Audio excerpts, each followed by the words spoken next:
আজ দেখাবো ঠাকুরবাড়ির এক রান্না, যা শোনা যায় রবীন্দ্রনাথ ঠাকুরের খুব প্রিয় ছিল। তার মানে বিশেষ তো কিছু হতেই হবে।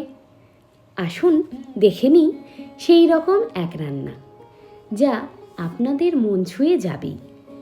মাত্র কয়েকটি উপকরণেই তৈরি হয়ে যাবে এই রান্না।